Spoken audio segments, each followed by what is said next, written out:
Olá, meus queridos irmãos e amigos, sejam todos bem-vindos mais uma vez aqui no nosso canal Mundo das Testemunhas de Jeová. Nesse vídeo nós estaremos fazendo a reunião Vida e Ministério Cristão da semana 22 a 28 de janeiro.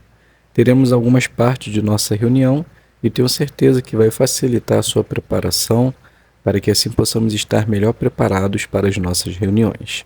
Então vamos para o nosso vídeo.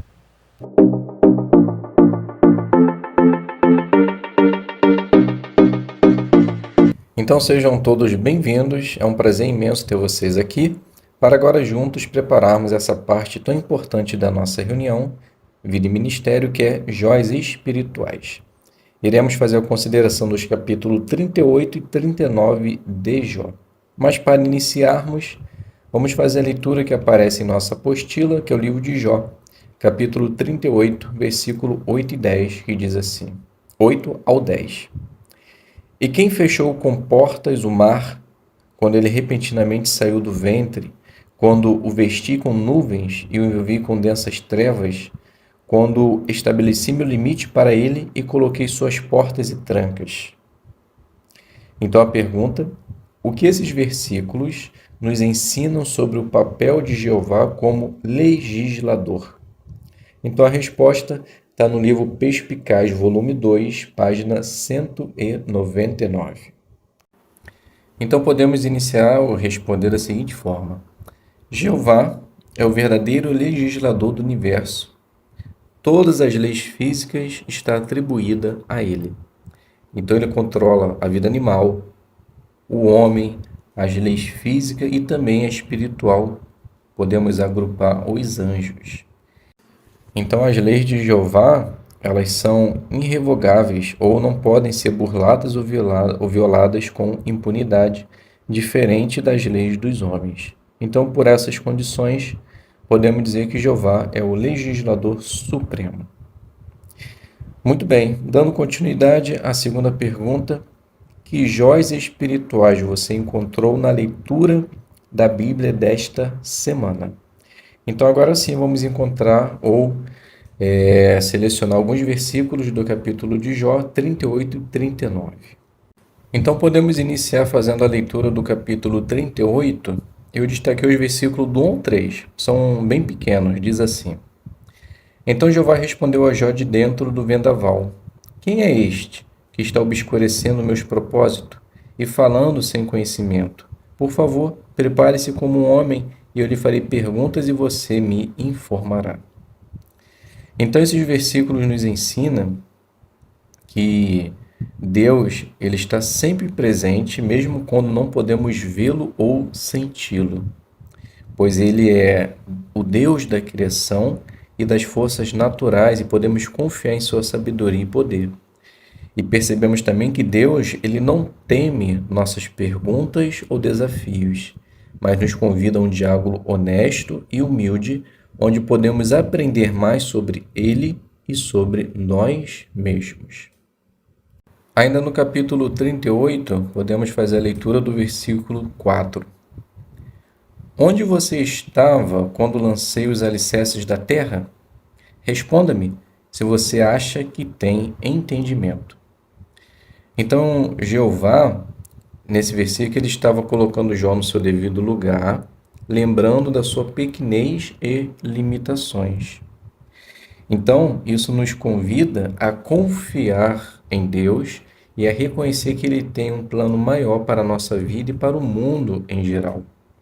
Então, nós somos convidados a reconhecer também a nossa pequenez diante de Deus e confiar em sua provisão e o cuidado em nossas vidas. Fazendo um resumo do capítulo 38, também podemos destacar como uma joia espiritual. Então, nessas palavras, nós podemos encontrar conforto nas palavras de Deus para Jó. Ele nos lembra que, mesmo quando não compreendemos os caminhos dele, ele está no controle de todas as coisas e devemos confiar nele e buscar a sua sabedoria em todos os momentos. Agora, no versículo 39, aliás, no capítulo 39, podemos fazer uma junção dos versículos 9 até o versículo 12. Aqui fala sobre o touro selvagem. Então, o touro selvagem ele não pode ser controlado pelo humano, não pode ser domesticado. Ele tem que viver na selva, ao ar livre, mesmo às vezes perdido, mas vivendo livremente. Então, essa reflexão nos leva a um entendimento mais profundo.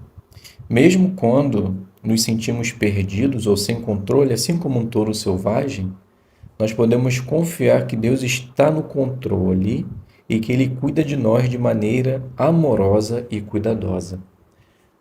O touro, mesmo sem ter a necessidade de alguém cuidar dele, Jeová está fazendo isso. Então é exatamente isso que nós podemos esperar do nosso Deus maravilhoso.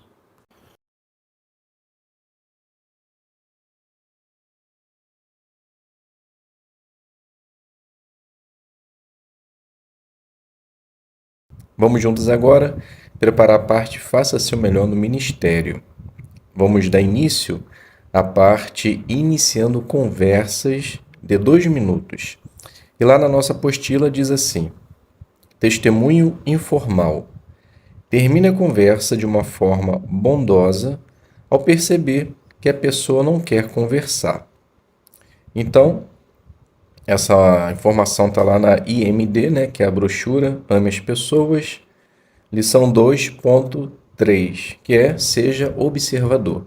Então, nós podemos iniciar essa demonstração. Eu coloquei a cena como na fila do supermercado, ok? Então, inicia assim. Maria, ela diz: Bom dia, já notou que cada dia que passa as coisas só aumentam? Ou só aumenta? Onde será que vamos parar? Então, a Ana, né, que é vamos dizer assim, a moradora, ela diz: Verdade. E eu que pensei que com esse governo novo as coisas iam mudar. São todos iguais. E eu que achei que ia comer picanha. Então Maria ela diz: Ainda bem que para mim não é novidade. Já nem me surpreende. Ana diz: É mesmo? Por quê? Me dá a receita aí. Então Maria ela fala: A receita é a Bíblia. Jeremias 10:23 ali fala que o homem não consegue guiar os seus passos, muito menos a de uma nação. Ana diz: Você é crente? Maria: Sim, sou testemunha de Jeová. Ana continua: Ah, tá. Vocês não votam, não apoiam? Entendi. Maria fala: Sim, agimos dessa forma, pois a Bíblia nos orienta a agir dessa forma. Ana continua: Sem problema. Olha, eu vou ali dar uma olhada no arroz. Maria diz: Tá bom. Me chamo Maria. Como você se chama? Ana diz: Me chamo Ana. Maria continua: Tá bom, Ana. Fiquei feliz em conversar com você. Se quiser obter respostas a um governo completamente diferente, aqui está o meu cartão de visita, né? Me manda um oi. Ana, tá bom. Tchau. Então aqui a gente finalizou de uma forma bondosa e simples ao perceber que a moradora ou a pessoa em questão não queria mais conversar. Então lá na brochura Ame as Pessoas, na lição 2.3, que é Naturalidade, seja observador, lá diz assim: as expressões faciais e a linguagem corporal de uma pessoa pode dizer muito sobre ela. A pessoa parece estar disposta a falar com você? Se estiver, você pode começar a falar sobre a Bíblia simplesmente perguntando: Você sabia que? Mas se perceber que a pessoa está com vontade de falar, não estar com vontade de falar, não force a conversa. Então a gente percebeu aqui que em determinado momento, Ana, ao saber que Maria era testemunha de Jeová, ela já não queria mais conversa, pois ela sabia que testemunha de Jeová não é pró-governo, não vota, não participa em nada disso. Então, mais ou menos assim, não adianta eu conversar com pessoas assim que não vai dar em nada.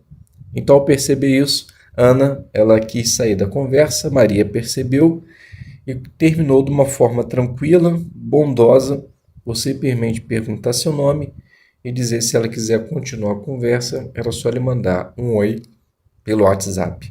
Então percebemos que Maria ela conseguiu se sair muito bem em sua apresentação e também até mesmo no seu ponto que ela estava sendo observada. Dando continuidade, iremos fazer agora de casa em casa, que é de 5 minutos essa parte. Numa conversa anterior, a pessoa contou para você que perdeu alguém querido recentemente. Então, essa demonstração ela vai se basear na brochura Ame as Pessoas, lição 9.3, que é empatia, escute com atenção. Então, podemos iniciar da seguinte forma. Então, Maria, ela inicia. Bom dia, Ana. Tudo bem com a senhora? Como é que a senhora está? Fiquei muito preocupada depois da nossa última conversa. Fiquei pensando muito na senhora. Então, Ana, ela diz: entra, Maria, entra, senta aqui um pouquinho. Então, Maria entra, senta e diz assim: então, Ana, na nossa última conversa, a senhora havia me dito que tinha perdido a sua irmã, né, em virtude de um câncer. E como é que a senhora tá? Tá se sentindo bem? Então, Ana, ela diz: ah, minha filha, eu tô indo. Perder alguém que a gente ama é muito duro. Eu já tinha perdido minha mãe, já perdi meu pai, mas como era a única irmã que eu tinha agora, olha, tá me afetando muito. Entendo, Ana. Eu também já perdi minha mãe, já perdi meu pai, e olha que é uma dor muito grande. Mas assim, à medida que o tempo vai passando, a gente nunca, jamais irá esquecer. Mas a dor, você entende muito bem disso, dá uma amenizada. Então a Ana ela fala, realmente. E depois da nossa última conversa eu fiquei um pouco mais tranquila, mas ainda eu tenho uma dúvida sobre aquele assunto. Então Maria ela diz, sim, estou aqui para lhe ajudar, pode falar. Então Ana ela continua. Então, você havia me dito que quando a pessoa morre, ela tem uma possibilidade de vida novamente. Mas eu, assim, há muito tempo eu aprendo, né, com a minha família, lá na igreja, que quando a pessoa morre, ela assim, ou ela pode voltar para Deus, né, por meio do seu espírito, mas também ela pode ser atormentada devido às coisas más que ela fez, talvez a falta de arrependimento. Então Maria, ela fala, entendo. Na verdade, esse tipo de assunto, essa teoria, realmente muitas pessoas têm ou acham que seja assim. Mas olha que eu vou te falar, a Bíblia, ela não ensina dessa forma. Se a senhora me permitir, eu gostaria de ler para ti o livro de Eclesiastes, o capítulo 9, versículo 10, tá? Diz assim: tudo o que sua mão achar para fazer, faça-o com toda a sua força, pois não há trabalho, nem planejamento, nem conhecimento, nem sabedoria na sepultura, o lugar para onde você vai.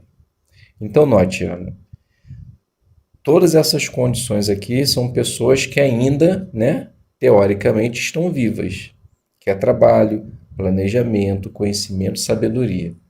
Então, depois que a pessoa morre, aqui esse versículo diz que ela deixa de ter tudo isso. Então, isso denota para nós que a pessoa simplesmente ela deixou de existir. É como se ela tivesse num sono tão profundo que ela não tem condições de fazer absolutamente nada.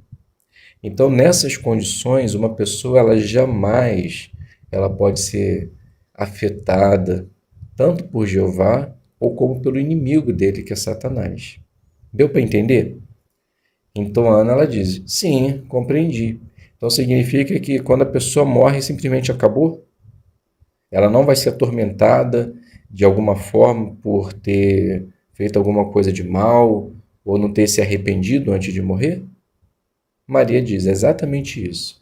A pessoa ela simplesmente morreu, está lá guardadinha, esperando o momento na qual ela vai ser ressuscitada, assim como eu falei para a senhora na nossa última conversa. Então Ana ela diz: nossa, confesso para você que nunca tinha ouvido alguém falar dessa forma, mas eu particularmente gostei e fiquei até um pouco mais tranquila. Maria continua: que bom. E assim, o meu objetivo é que a senhora entenda exatamente o que acontece após a morte, pois isso nos ajuda também a superar a dor da morte, o luto, mesmo que a gente nunca venhamos esquecer, mas por termos entendimento do que acontece na morte, isso nos dá um certo alívio e também uma garantia daquilo que Deus nos promete para o futuro. E perceba só que promessa maravilhosa Deus faz para nós. Aqui no livro de Apocalipse, o capítulo 21, o versículo 4, olha só, Ana, que passagem maravilhosa. Ele enxugará dos seus olhos toda lágrima, e não haverá mais morte, nem haverá mais tristeza, nem choro, nem dor. As coisas anteriores já passaram. A senhora já se imaginou vivendo um momento desse, onde não teremos mais dor, não choraremos mais, não teremos mais tristeza? A senhora já se imaginou vivendo um mundo assim? Então, Ana, ela diz, confesso que não. Mesmo porque todo o nosso ensinamento, aquilo que eu aprendo até o dia de hoje, é viver no céu com Cristo. Então, assim, eu sei que lá não tem tudo isso que esse versículo disse, mas nossa esperança é celestial. Então Maria diz, entendo, realmente haverá uma esperança celestial, haverá um grupo que reinará com Cristo. Mas a Bíblia também nos faz entender que existirá um outro grupo que viverá na terra. E nessas condições não haverá isso que nós acabamos de ler. A senhora gostaria, imagine, a senhora gostaria de viver numa terra onde não houvesse nada do que hoje estivesse acontecendo, somente paz, alegria e esperando a ressurreição dos mortos? Ana, ela diz, olha, seria bom, algo que eu nunca pensei, mas na verdade eu vivo minha vida toda na terra. Às vezes eu me pergunto, o que eu vou fazer no céu? Ana, aliás, Maria, ela diz, percebeu? Na verdade, Deus colocou em nós aquilo que é para nós. Se nós temos uma esperança celestial, o nosso coração já nos induz a querer viver no céu. Quando não é assim, é porque temos a esperança terrestre. Mas isso é um assunto para uma próxima conversa. Vamos continuar falando sobre aquilo que a senhora queria? Então aqui a gente finaliza a nossa demonstração e espero que possa ter ajudado você. Então aqui na brochura Ame as Pessoas, empatia, escute com atenção. Então deixe que a pessoa se expresse, não a interrompa, nem ignore seus sentimentos, preocupações, objeções. Quando você presta atenção, a pessoa percebe que você se importa com o que ela pensa. Então percebemos que Maria, ela deu total atenção àquilo que Ana queria falar. Ela se expressou de uma maneira que ela estava se sentindo, triste, pesarosa, ainda com o luto de sua irmã. E Maria, ao ouvir e entender aquilo que Ana estava dizendo, ela conseguiu usar 2 textos interessantes, onde ajudou Ana a entender a possibilidade de ter uma vida aqui na terra com a esperança de ressurreição dos mortos. Então podemos dizer que Maria escutou com atenção. Vamos agora passar para o discurso. É uma parte que tem 5 minutos. E podemos dizer que a fonte de matéria está lá na revista também, na brochura Ame as Pessoas, apêndice 1, Verdade que amamos ensinar. Futuro. Então, os acontecimentos mundiais e a atitude das pessoas indicam que uma mudança está próxima. Então, na verdade, essa é a fonte de matéria que nós temos. Então, a lição lá na brochura Melhore é concentre-se em coisas positivas. Então, podemos iniciar da seguinte forma esse discurso. A grande maioria das pessoas tem a necessidade de querer saber ou entender como será o fim do mundo ou o que acontecerá nos últimos dias. E pela essa ânsia de respostas, elas traduzem isso em filmes, em livros, em noticiários, entretenimento.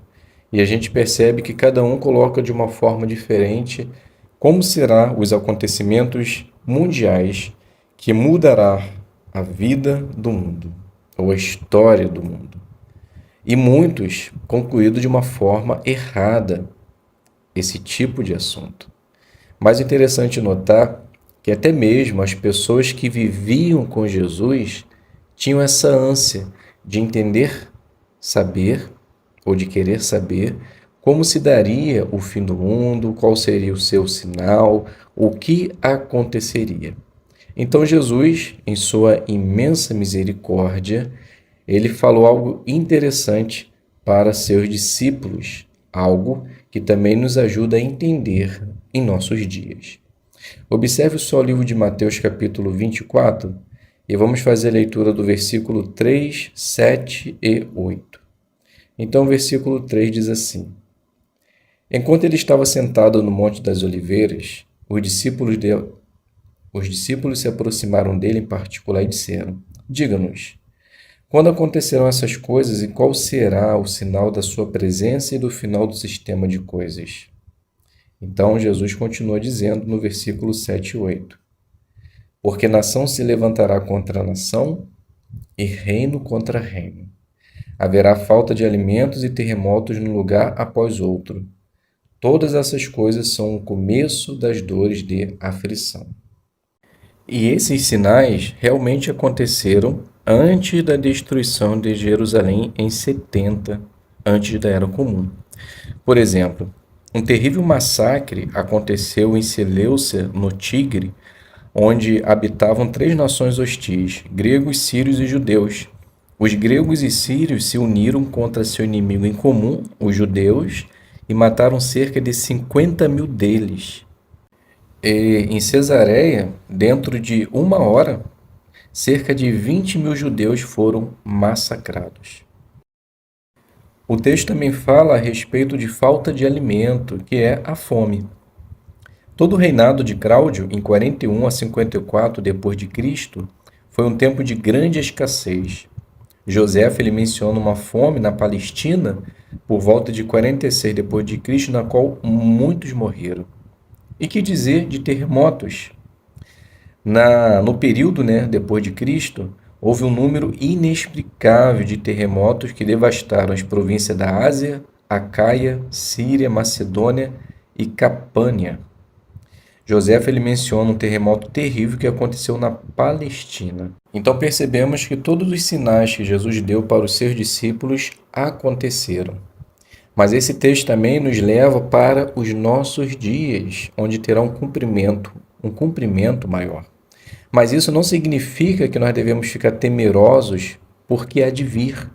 Porque, na verdade, nós temos Deus e Jesus do nosso lado. E o livro de Lucas, capítulo 21, o versículo 27 e 28, observe só a garantia maravilhosa. Então, verão o Filho do Homem vir numa nuvem com poder e grande glória. Mas, quando essas coisas começarem a ocorrer, ponham-se de pé e levantem a cabeça, porque o seu livramento está se aproximando. Então, quando chegar esse dia, aonde, para muitos, será um dia de aflição e de dor, para nós, que temos a esperança de vida eterna, que seguimos a Cristo e fazemos a vontade de Jeová, teremos a oportunidade de livramento e viveremos felizes para sempre. Então, meus queridos irmãos e amigos, finalizamos aqui o nosso discurso. Então, na brochura Melhore, ali na lição 16, fala: concentre-se em coisas positivas. Então, o que você deve fazer? Concentre-se na solução, não no problema. Fale de coisas que encorajem as pessoas. Então, como pode ser isso? Não fique falando de coisas negativas e use a palavra de Deus para chamar a atenção para os pontos positivos com relação à pessoa de Jeová. Então, aqui percebemos que no discurso não falou sobre ponto negativo. Na verdade, só trouxe uma consideração à base do texto que foi lido e, no final, se concentrou no positivo ou na positividade, que embora as coisas irão acontecer no futuro, mas as pessoas podem ficar tranquilas, aquelas que fazem a vontade de Deus, porque, na verdade, nada daquilo que acontecerá irá afetar essas pessoas. Então, o ponto positivo ele foi alcançado. Então, podemos dizer que o irmão que fez a parte saiu muito bem e tenho certeza que, se também vocês se prepararem, vocês se sairão.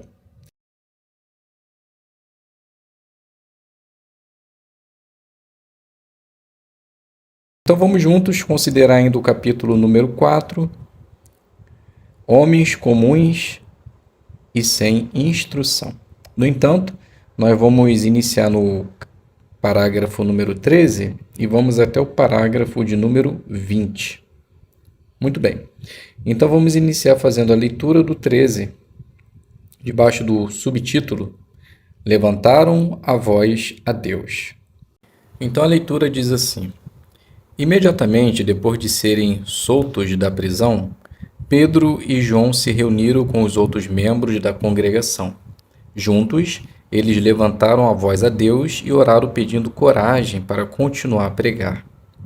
Pedro estava bem ciente da tolice de confiar nas próprias forças ao tentar fazer a vontade de Deus.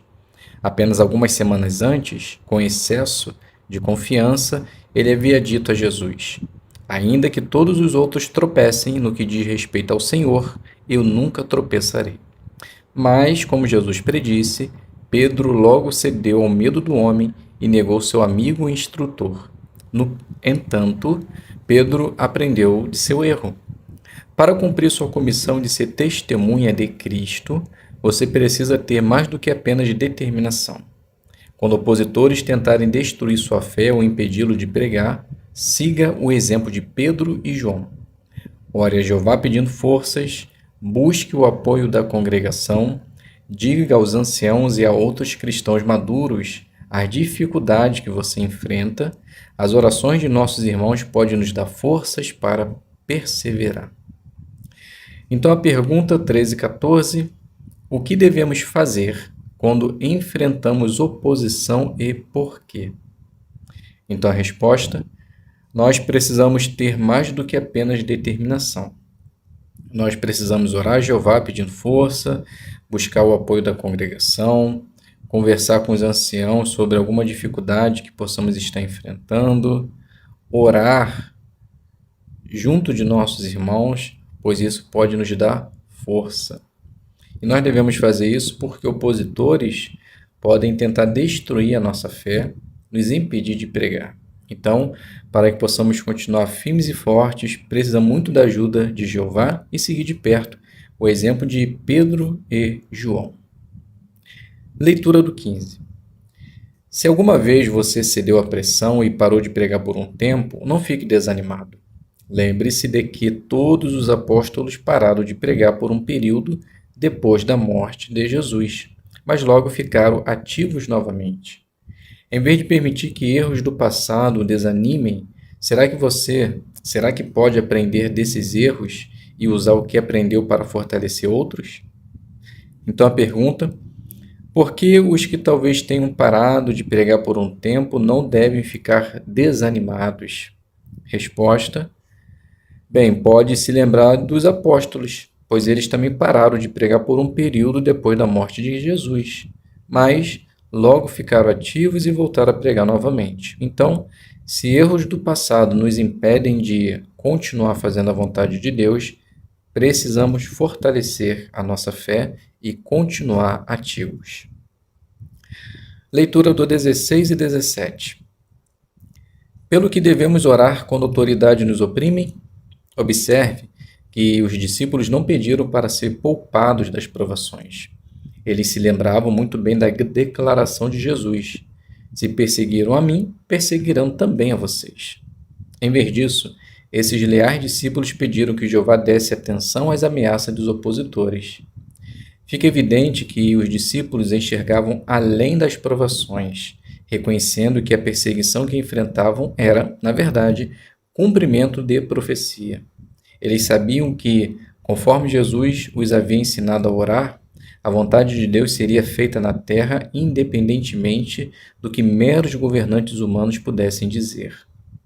A fim de fazerem a vontade de Deus, os discípulos oraram: concede que os teus escravos continuem a falar a tua palavra com toda a coragem. Qual foi a resposta de Jeová? Imediatamente, o lugar onde estavam reunidos tremeu, e todos ficaram cheios do Espírito Santo, e começaram a falar a palavra de Deus com coragem. Nada pode impedir que a vontade de Deus seja feita. Por maior que sejam os obstáculos, por mais poderoso que seja o adversário, Se levantarmos nossa voz a Deus em oração, podemos ter a certeza de que Ele nos dará forças para continuarmos a falar Sua palavra com coragem. Então, a pergunta 16 e 17: o que aprendemos da oração feita pelos seguidores de Cristo em Jerusalém? Então, a resposta: aprendemos que, mesmo que tenha obstáculos, por mais que seja poderoso o nosso adversário, se nós levantarmos a nossa voz a Deus em oração, podemos ter a certeza que Ele vai nos dar força para continuar a falar Sua palavra com coragem, assim como Ele fez com os discípulos, que derramou Seu Espírito Santo. Subtítulo: prestaram contas, não a homens, mas a Deus. A recém-formada congregação em Jerusalém logo chegou a mais de 5.000 membros. Apesar de terem diferentes formações, os discípulos eram de um só coração e uma só alma. Eles estavam unidos na mesma mente e na mesma maneira de pensar. Os discípulos faziam mais do que apenas pedir a Jeová que abençoasse seus esforços. Eles apoiavam uns aos outros em sentido espiritual e, quando necessário, em sentido material. Um exemplo disso foi o discípulo José, chamado de Barnabé pelos apóstolos. Ele vendeu um pedaço de terra que possuía e doou de coração todo o valor para ajudar os que tinham vindo de longe. Assim, eles podiam ficar mais tempo em Jerusalém, a fim de aprenderem mais sobre sua nova fé. O que os membros da congregação em Jerusalém faziam uns pelos outros? Então, a resposta: eles apoiavam uns aos outros em sentido espiritual e, quando necessário, em sentido material. José, chamado de Barnabé, vendeu um pedaço de terra que possuía e doou de coração todo o valor para ajudar os que tinham vindo de longe. Assim, eles podiam ficar mais tempo em Jerusalém, a fim de aprenderem mais sobre sua nova fé. Então, isso nos ajuda a entender a importância, de ter a união na congregação, em ajudar os mais necessitados quando passam por dificuldade. No período em que vivemos, existem muitos irmãos passando por dificuldade. Então, se você tem condições, necessariamente você não precisa ser rico para ajudar o seu irmão. Mas se você tem a disposição de coração de fazer isso, faça. Tenha certeza que Jeová lhe abençoará ainda mais a sua vida. Leitura do 19. O casal Ananias e Safira também vendeu uma propriedade e fez uma contribuição. Eles disseram ter dado todo o dinheiro, mas secretamente ficaram com parte do valor. Jeová tirou a vida daquele casal, não porque a quantia doada fosse insuficiente, mas porque a motivação deles era má e eles mentiram. Eles mentiram não a homens, mas a Deus. Como os hipócritas a quem Jesus condenou, Ananias e Safira estavam mais preocupados em obter a glória de homens do que a aprovação de Deus. Pergunta: por que Jeová executou Ananias e Safira? Resposta: porque a motivação deles era má e eles mentiram. Então eles venderam um terreno, mas não deram toda a contribuição e falaram que tinham dado. Então eles mentiram não a homens, mas a Deus. Então Ananias e Safira estavam mais preocupados em obter a glória de homens do que a aprovação de Deus. Leitura do 20. Atualmente, milhões de testemunhas de Jeová apoiam a obra mundial de pregação por meio de donativos, demonstrando o mesmo espírito de generosidade dos fiéis discípulos do primeiro século em Jerusalém. Ninguém é obrigado a dar de seu tempo ou de seu dinheiro para apoiar essa obra. De fato, Jeová não quer que o sirvamos contra a nossa vontade ou por obrigação. Quando damos algo a Jeová, ele se interessa não na quantidade, mas na nossa motivação. Jamais queremos ser como Ananias e Safira, permitindo que o nosso serviço a Deus seja motivado pelo egoísmo ou pelo desejo de obter glória. Em vez disso, como Pedro, João e Barnabé, queremos que o nosso serviço a Jeová seja sempre motivado por sincero amor a Ele e ao próximo. Pergunta: o que aprendemos sobre o que Jeová espera quando damos algo a Ele? Resposta: Jeová, ele não quer que o sirvamos contra a nossa vontade ou por obrigação. Então, quando damos algo a Jeová, ele se interessa não na quantidade, mas na motivação. Então, que o nosso serviço a Jeová seja sempre motivado por sincero amor a Ele e ao próximo. Então, meus queridos e amados irmãos, finalizamos aqui o nosso estudo. Espero que de alguma forma possa ter sido proveitoso para você, assim como foi para mim. Fiquem todos na paz de Deus e até um próximo vídeo, se Deus quiser.